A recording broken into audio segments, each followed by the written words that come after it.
Good morning class. Last lecture में हमने हमारे फर्स्ट चैप्टर का रिवीजन कंप्लीट कर लिया है और एक एक चीज़ हमने डिस्कस की है। अगर किसी भी स्टूडेंट का कोई डाउट रहता है तो मैं आपको बार बार बोलती हूँ बच्चों, आपके पास कॉन्टैक्ट नंबर है, प्लीज़ लेक्चर देखिए और जो भी प्रॉब्लम आती है क्वेश्चन को से क्वेश्चन सॉर्ट आउट कीजिए। आपकी बुक में भी बहुत सारे क्वेश्चन है, प्रैक्टिस के लिए एक्सरसाइज हैं, आपके पास टाइम भी है अभी, तो आप सारे क्वेश्चन ट्राई कीजिए। जितना आप प्रैक्टिस करोगे उतना ही उस चीज को आप अच्छे से सीख पाओगे। आज के लेक्चर में हम कुछ एमसीक्यू टाइप्स क्वेश्चन इस टॉपिक पर देखते हैं, आपके किस टाइप के आ सकते हैं। फर्स्ट क्वेश्चन में क्या दिया गया आपको, number of element in set ए। ये आपको सिंबल बताया गया था कि इसके लिए है सेट के कार्डिनलिटी बताने के लिए, और कार्डिनलिटी का मतलब क्या होता है, सेट के अंदर कितने एलिमेंट हैं। तो ये क्या रहेगा, number of element in set A 3, number of element in set B 6, number of and A is subset of B. हर एक चीज को आपने देखते जाना क्या क्या दे रखा है, and A is subset of B, then number of element in A union B are. तो आपको बताना है जो ए यूनियन बी है उस सेट के अंदर, उस कलेक्शन के अंदर कितने एलिमेंट्स रहेंगे। यानी कि इन शॉर्ट अगर सिंबल के साथ देखें तो आपने ये वैल्यू फाइंड आउट करनी है। इस वैल्यू को फाइंड आउट करने के लिए आपने कल ही के लेक्चर में एक फॉर्मूला डिस्कस किया है, क्या रहेगा, एन ए यानी कि number of element in set B A, number of element in set B and number of element in set A intersection B. तो इस फॉर्मूले के थ्रू आप क्वेश्चन को इजीली सॉर्ट आउट कर सकते हो। आपके पास number of element in set A defined है, number of element in set B defined है। ये क्या देगा आपको, minus number of element in A intersection B. Defined नहीं है लेकिन एक कंडीशन डिफाइंड है, क्या करोगे, A is subset of B. A क्या दे रखा है, कंप्लीट सबसेट दे रखा है इक्वल के साथ, A is subset of B as well as A is equal to B. यानी कि ए के सारे एलिमेंट बी के अंदर हैं और उस सेट के सारे एलिमेंट दोनों सेट के क्या हो रहे हैं, सारे एलिमेंट के साथ सेम बन रहे हैं। तो क्या यूज कर सकते हो, आपको ये चाहिए, निकालो, ये क्या रहेगा, A intersection B. A intersection B का मतलब क्या है, सबसे पहले ये देखोगे इसके अंदर एलिमेंट कौन कौन से आ रहे हैं। तो यहाँ से देखिए ए इंटरसेक्शन बी का मतलब क्या है, दोनों में कॉमन कौन है। तो यहाँ से आप बता सकते हो ना, दोनों में क्या कॉमन रहेगा, ए कॉमन रहेगा। So this is equal to A. Okay, अब यहाँ से आप अच्छे से फाइंड आउट कर सकते हैं ये वैल्यू किसके इक्वल आ जाएगी, ए की कार्डिनलिटी क्या है, इसकी कार्डिनलिटी यानी कि number of element in this part निकालोगे तो किसके एलिमेंट ढूंढने पड़ेंगे आपको, number of element in set ए, और वो आपको दे रखा है क्या है 3। तो यहाँ पे सारे वैल्यू सब्स्टिट्यूट कर दीजिए, क्या रहेगा 3 + 6 - 3, 3 - 3 gives you 0, so this value becomes 6। तो यहाँ से आंसर क्या आ जाएगा आपका 6 रहेगा। ओके स्टूडेंट, तो आपने ऐसे क्वेश्चन को सॉर्ट आउट करना है। नेक्स्ट भी इसी तरह से दे रखा है, if A and B are two sets then find A union B and A intersection B. तो यहाँ से क्या निकालोगे, और कुछ भी नहीं दे रखा, सिर्फ आपके पास ये डिफाइंड है ए और बी क्या है, दो सेट है, ना इक्वल दे रखे हैं ना कुछ और दे रखा है, कुछ भी कंडीशन नहीं है, डायरेक्ट क्या निकालना है, A union A intersection B. तो यहाँ से देखिए क्या निकालोगे, सबसे पहले जो ब्रैकेट के अंदर है उस चीज को सोल्व करोगे, इस पार्ट को सोल्व करोगे, क्या रहेगा, ए इंटरसेक्शन बी। दोनों सेक्शन के साथ इंटरसेक्शन का मतलब क्या होगा, कॉमन क्या है, तो दोनों में कॉमन क्या है, A and B are two sets दे रखा है, ना ही इक्वल है, कुछ भी नहीं दे रखा। तो यहाँ से क्या आ जाएगा, इसका मतलब दोनों डिसजॉइंट रहे होंगे। अगर इक्वल रहे होंगे तो ये अपने आप मेंशन कर देगा यहाँ पे 2 इक्वल सेट। तो इसका मतलब क्या है, दोनों में कॉमन क्या रहेगा 5। सो ए यूनियन 5, दोनों में कुछ भी कॉमन नहीं है, दोनों डिसजॉइंट बन जाएंगे। तो यहाँ से ए यूनियन 5 रहेगा। अब यूनियन का मतलब क्या होगा, इस सेट के एलिमेंट एज वेल एज इस सेट के एलिमेंट। यहाँ पे क्या है, कोई एलिमेंट नहीं, सो आंसर क्या रहेगा ए। तो your answer will be A. Okay student, आप इसको अंदर मल्टीप्लाई करके भी सोल्व कर सकते हैं। जो डिस्ट्रीब्यूटिव प्रॉपर्टी रहेगी उसको भी आप यहाँ से ओपन कर सकते हो, क्या रहेगी, A union A intersection A union B. तो इसके थ्रू भी आप सॉर्ट आउट कर सकते हैं।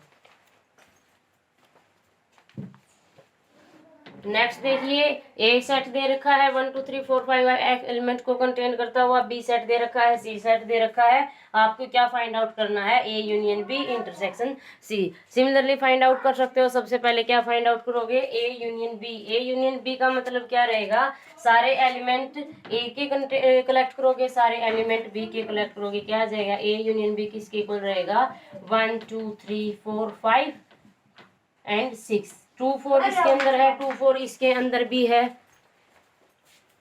और आपको पता है सेट के अंदर ऑर्डर मैटर नहीं करेगा। सो 1 2 3 4 5 6 ये किसके एलिमेंट रहेंगे? ए यूनियन बी के। अब आपको क्या करना है? इंटरसेक्शन फाइंड आउट करनी है। किस एलिमेंट के साथ? किस सेट के साथ? सी सेट के साथ। तो ये पार्ट क्या आ जाएगा? 1 2 3 4 5 6 और सी क्या है आपके पास? 3 4 6। तो यहाँ से देखिए, इंटरसेक्शन का मतलब क्या होता है? कॉमन। कॉमन दोनों के अंदर कौन रहेगा? 3 4 6 3 4 6। दो ये देखो दोनों में कंटेन है, इसका मतलब क्या कॉमन आ जाएगा? 3 4 6। ओके। और 3 4 6 को आप सेट की नेमिंग के हिसाब से क्या लिख सकते हो बच्चों? यहाँ पे देखिए 3 4 6 यहाँ से सी डिफाइंड है। सो इसको आंसर में आपको अगर सी दिया हुआ है तो घबराने की जरूरत नहीं है। ये नहीं सोचना आपका आंसर मैच नहीं हो रहा, नहीं। पहले आप सेट के साथ वेरीफाई करिए। यहाँ से देखिए ये 3 4 6 कौन है? और कुछ भी नहीं है, कंप्लीट सी सेट है। सो आपका आंसर ये होगा। अगर इसकी जगह आंसर में आपको ये मेंशन किया जाए सी, तो भी आंसर बच्चों आपका क्या रहेगा? ठीक रहेगा, करेक्ट रहेगा। ओके। तो ये क्या है आपका एमसीक्यू टाइप्स के थोड़े से एग्जाम्पल थे, जिससे आपको क्लैरिफाई हो पाए जो आपके टेस्ट वगैरह होंगे वो किस टाइप से होंगे।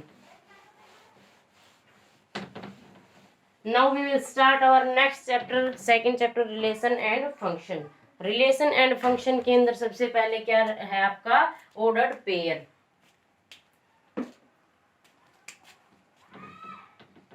ऑर्डर्ड पेयर आपको पहले भी बताया गया है अच्छे से, डेफिनेशन से डेफिनेशन तक हमने डिस्कस किया हुआ है। ऑर्डर पेयर क्या रहेगा? वो पेयर जिसको एक स्पेसिफिक ऑर्डर के साथ लिखा गया हो।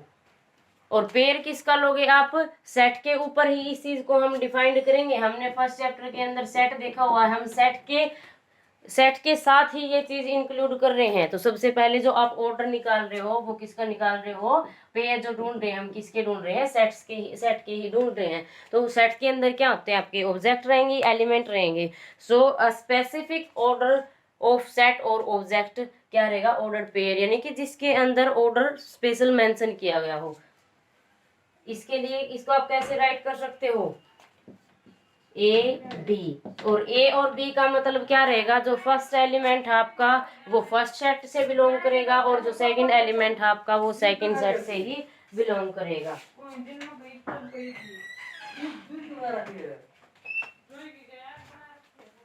सो यहाँ से ए बी को कैसे आप कंपेयर करोगे? A belongs to first set and B belongs to second set.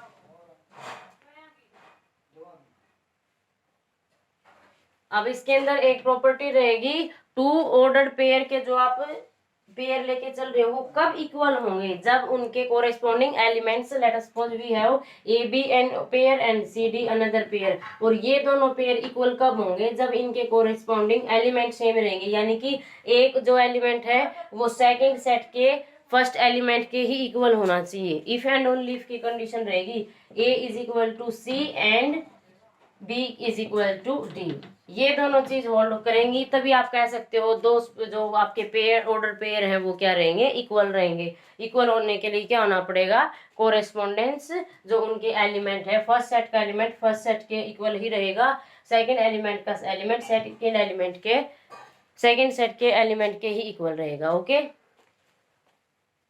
Next देखिए, कार्टेशियन प्रोडक्ट, जो आपका मेन कंसेप्ट है जिसके ऊपर आपका रिलेशन डिपेंड रहेगा। सो कार्टेशियन प्रोडक्ट क्या रहेगी?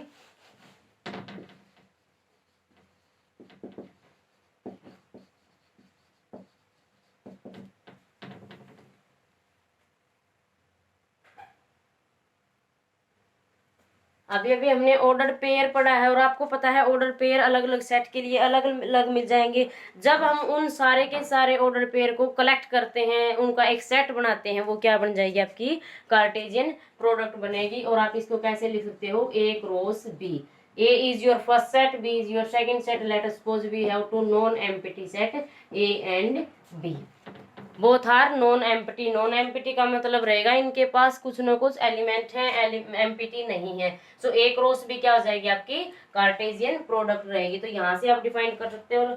इसको कैसे डिफाइन करेंगे ए क्रॉस बी को, ये देखिए फर्स्ट एलिमेंट किसका लोगे, फर्स्ट सेट का, और सेकंड एलिमेंट किसका लोगे, सेकंड सेट का। ये क्या है, सारे के सारे ऑर्डर पेयर हैं। और ये ऑर्डर पेयर की पूरी कलेक्शन क्या बन जाएगी, कार्टेशियन प्रोडक्ट रहेगी, जहाँ पे ए कहाँ से बिलोंग करेगा, फर्स्ट सेट से, और बी कहाँ से बिलोंग करेगा, सेकंड सेट से। Okay student, we have example. Let us suppose we have an A set, क्या रहेगा 2 4, और बी सेट एक्स वाई। तो यहाँ से सिंपल सा एग्जांपल है, ए क्रॉस बी कैसे डिफाइन कर सकते हो। पहले किसका मेंबर रहेगा, फर्स्ट सेट का मेंबर रहेगा, यानी कि 2। उसके बाद क्या रहेगा, 2 4 नहीं लिख सकते आप, 2 के साथ एक्स, यानी कि second element of second set. उसके बाद क्या लिख सकते हो, फर्स्ट एलिमेंट के साथ सेकंड का दूसरा एलिमेंट 2y। उसके बाद क्या लिख सकते हो, फर्स्ट सेट का एलिमेंट 4 एंड सेकंड सेट का एलिमेंट क्या रह जाएगा, x, और नेक्स्ट क्या रहेगा 4y। तो ये क्या हो जाएंगे, टोटल ए क्रॉस बी के एलिमेंट हो जाएंगे। ये भी क्या बनेगा, आपका एक सेट ही होगा। किसका सेट, इसके मेंबर क्या रहेंगे, ऑर्डर पेयर के जो सारे के सारे एलिमेंट हैं वो क्या बन जाएंगे, ए क्रॉस बी के एलिमेंट रहेंगे। अब number of element in A cross B कैसे निकाल सकते हो, जो number of element in set A है और number of element in set B है, इन दोनों को हमने आपस में ऑपरेट किया है। सो दोनों की मल्टीप्लाई करने से किसकी कार्डिनलिटी निकल जाएगी, ए क्रॉस बी की कार्डिनलिटी निकल जाएगी। और कार्डिनलिटी को मैं बार बार रिपीट कर रही हूँ, क्या होता है, नंबर ऑफ एलिमेंट ही होते हैं। ओके, तो यहाँ से देखिए क्या इस सेट का एग्जांपल हमने लिया है, इसके अंदर कितने एलिमेंट हैं। अगर आप बगैर एलिमेंट निकाले भी इसको बता सकते हो, यहाँ पे कितने एलिमेंट है 2, यहाँ पे कितने एलिमेंट है 2। So number of element in set A is 2, number of element in set B is 2। So यहाँ से direct number of element in A cross B क्या रहेगा बच्चों, 2 × 2 दैट इज 4। तो 4 क्या है, इसकी कार्डिनलिटी है। अब आप वेरीफाई भी कर सकते हो कितने एलिमेंट है, 1 2 3 4। तो यहाँ से देखो डायरेक्ट फॉर्मूले से भी आप बता सकते हैं। ओके, नेक्स्ट इसकी भी डिस्ट्रीब्यूटिव प्रॉपर्टी रहेंगी विद ऑपरेशंस। और ऑपरेशन आपके सिलेबस में हमने कौन कौन से इंक्लूड किए हैं, यूनियन और इंटरसेक्शन। सो इसकी डिस्ट्रीब्यूटिव प्रॉपर्टी क्या रहेंगी, A cross B union C. ये क्या हो जाएगा, A cross B union B cross A cross C. और दूसरा क्या रहेगा, A cross B intersection C. So ये क्या डिफाइन हो जाएगा, A cross B intersection A cross C. तो ये क्या रहेगी, ये डिस्ट्रीब्यूटिव प्रॉपर्टी रहेगी। आप डायरेक्ट अगर ए बी सी 3 सेट दिए गए हैं और आपको ये रिलेशन वेरीफाई करने के लिए पूछ सकता है, डायरेक्ट इसकी वैल्यू निकलवाने के लिए पूछ सकता है, तो आप इस प्रॉपर्टी का डायरेक्ट क्वेश्चन के ऊपर अप्लाई कर सकते हो। तो यहाँ से देखिए ए क्रॉस बी यूनियन सी। सो ए को आप क्या कर देंगे, अंदर ऑपरेट कर देंगे। ये सिर्फ याद करने के लिए है, ऐसे मुश्किल आपकी प्रॉपर्टी है नहीं, तो इजी ही प्रॉपर्टी है। देखिए अब आगे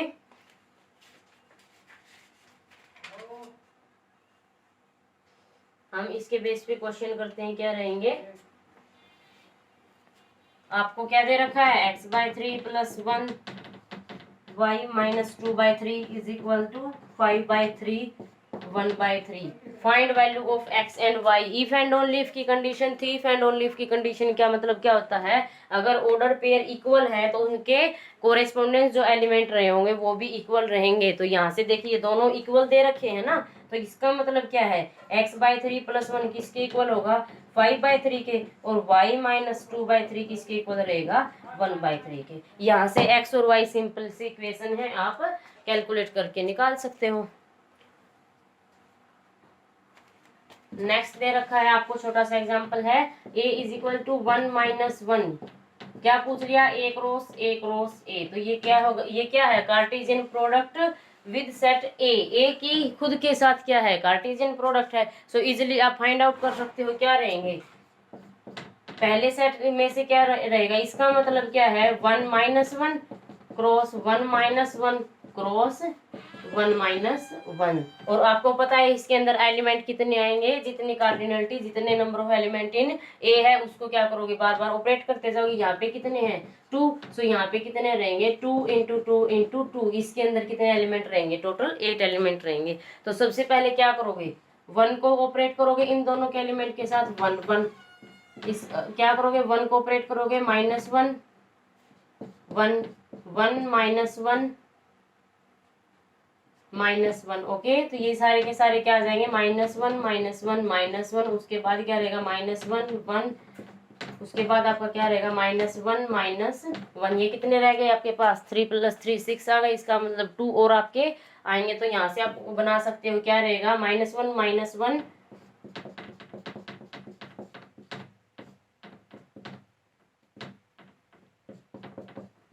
ओके। तो ये क्या हो जाएंगे, number of element in Cartesian product of A की खुद के साथ क्या ले रखी है, कार्टेशियन प्रोडक्ट ले रखी है, कितने बार 3 टाइम्स यूज कर रखी है।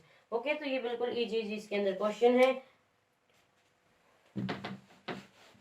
आगे है एक छोटा सा रिजल्ट भी रहेगा, छोटा सा प्रूफ भी रहेगा। A cross B, B cross A क्या हमेशा ट्रू रहेगा, it is true always, it is true always. तो ये आप एग्जांपल के थ्रू वेरीफाई कर सकते हैं। Let us suppose we have A is 1 2 3 and B क्या रहेगा आपके पास 4 5। तो क्या है, आप वेरीफाई कर सकते हो। अगर ये इक्वल होगा इसका मतलब क्या है, ए क्रॉस बी किसके बराबर आना चाहिए, बी क्रॉस ए। और इन दोनों को कंपेयर कैसे करोगे, पहले इनके एलिमेंट्स निकालोगे, उसके बाद क्या करोगे, कंपेयर करोगे। तो यहाँ से देखिए ए क्रॉस बी क्या देगा 1 2 3 क्रॉस 4 5। ओके, तो यहाँ से क्या रहेंगे, इसके एलिमेंट कैसे निकालोगे, 1 4 1 5 2 4 2 5 3 4 एंड 3 5। और कार्डिनलिटी से मैच भी कर सकते हो, 3 + 3 6 एलिमेंट है। और यहाँ से फॉर्मूले से भी कितने रहेंगे, 3 × 2 6 ही रहेंगे। नेक्स्ट निकालिए B cross A, B cross A का मतलब क्या है, पहले किसके एलिमेंट लिखोगे 4 5 बी सेट के, सेकंड ए के लिखोगे। तो यहाँ से देखिए क्या रहेगा, आप जो ऑर्डर पेयर बनाओगे वो इसी के ऊपर रहेंगे। अब जो पहला एलिमेंट आएगा वो किस सेट का रहेगा, बी सेट का रहेगा। सो क्या रहेगा 4 1 5 1 4 2 5 2 एंड 4 3 एंड 5 3। ओके, तो ये क्या आ जाएगी, ये बी क्रॉस ए के मेंबर है, ये ए क्रॉस बी के मेंबर है। हमें क्या वेरीफाई करना है, क्या ये इक्वल रहेंगे। इक्वल रहने के लिए सबसे पहले क्या करोगे, दोनों सेट के एलिमेंट कंपेयर करोगे। एलिमेंट का मतलब क्या है, ये सारे के सारे इसके अंदर इंक्लूड होने चाहिए।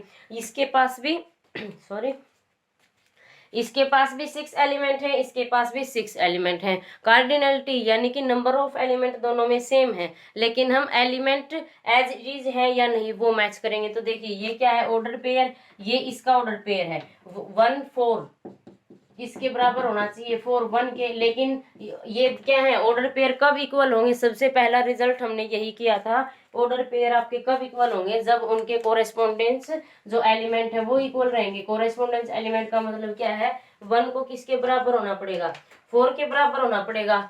और आपको पता है 1 is not equal to 4। Similarly यहाँ से 4 इज नॉट इक्वल टू 1, इसका मतलब ये पेयर और ये पेयर अनइक्वल है। सिमिलरली ये पेयर और ये पेयर भी क्या रहेगा आपका अनइक्वल है। सारे के सारे पेयर क्या है, अनइक्वल है। Number of element he same नहीं है तो सेट भी क्या है, डिफरेंट रहेंगे। तो ये क्या है, ट्रू नहीं रहेगा, नो, ये हर एक सेट के लिए ट्रू नहीं है। ओके, और इसको आप क्या बोलते हो, दिस इज कॉम्यूटेटिव प्रॉपर्टी। तो इन शॉर्ट क्या है, प्रोडक्ट के साथ सेट के अंदर कॉम्यूटेटिव प्रॉपर्टी होल्ड नहीं होगी। आपने देखा होगा लास्ट चैप्टर में यूनियन इंटरसेक्शन के साथ कॉम्यूटेटिव प्रॉपर्टी ट्रू है सेट के अंदर, लेकिन जो प्रोडक्ट है उसके साथ ट्रू नहीं होगी। ओके, तो ये आपका रिलेशन एंड फंक्शन का लेक्चर है, बाकी हम नेक्स्ट लेक्चर में करेंगे। Thank you.